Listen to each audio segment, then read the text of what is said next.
Are we going to be very surprised to notice that a lot of things have gone wrong while trying to actualize the state of Biafra? We must understand that failure to achieve this goal is a big detriment to the life of Biafrans and a whole lot of mistakes if things are not done the right way. Of course, the international body said they are once interested in the affairs that had to do with Biafra. But the other part remains that we must continue to spread love and spread it in a bigger dimension.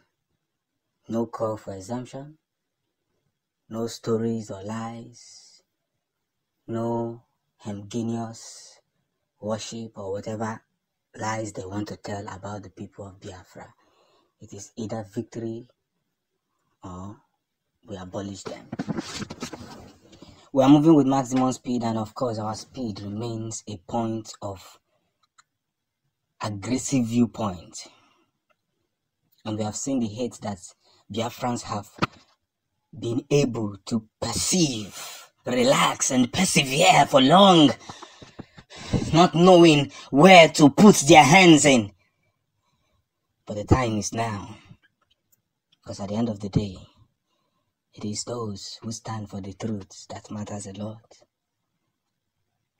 Now, Russia has finally entered their permanent Eagle Squad, a signing that had been going on for 4 years ago.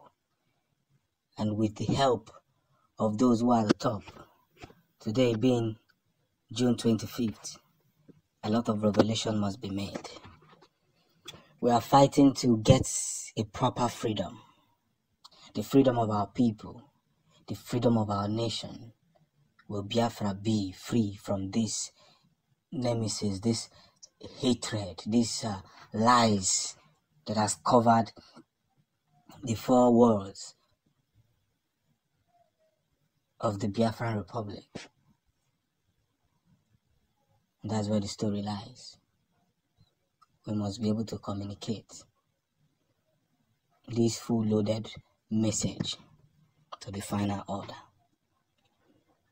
So therefore, Biafrans must rise to defend their land which God has given to them. This Eagle Squad, which will be reaching the faces and the soil of Biafra, must be protected at all costs. Because if these people seize a way to step in, they will eventually step in and do the worst they wish they can. So we must stand up to proceed this stuff that they are trying to destroy. If Tinubu thinks that he is more wicked than Buhari, let him go ahead. But the reason why all of them are still working freely is because there is a man who have decided to play the battle or the baton of evil against the people of Biafra. And one day, the Igbos will be free. One day it's going to happen. It's going to happen, and our children will return home. Everywhere we are scattered, we will return home. There is hope. And that hope keeps burning. There are buildings that have been marked for demolition. This is the same Obi that danced naked in the street when Deborah Samuel was burned to death, but has remained silent till today after a pregnant Northerner from Adama, Harira Jubri, was killed by unknown gunmen in broad daylight with her 4 underage daughters, Fatima, Khadija 7, Hadiza 5, and Zaituna 2. It will take larger audience to be able to understand the hate that Reno Omokri has for Ndi Igbo. We saw it play out during the election. We saw it play out after the election. This man kept on fighting and fighting against the people of Igbo heritage. kept fighting and kept fighting and kept fighting the people of Igbo. He's never tired of fighting them and will always want to fish them out and fight them. But the most important thing here is that people need to understand that the demolition of Alaba market, whether it's a Yoruba bigot drive or is the right thing to do, I think this project is too early for Tinubu to start doing. Because those buildings you are demolishing now, I want to ask, what benefit will it give Lagosians when you have so many bad roads in Lagos?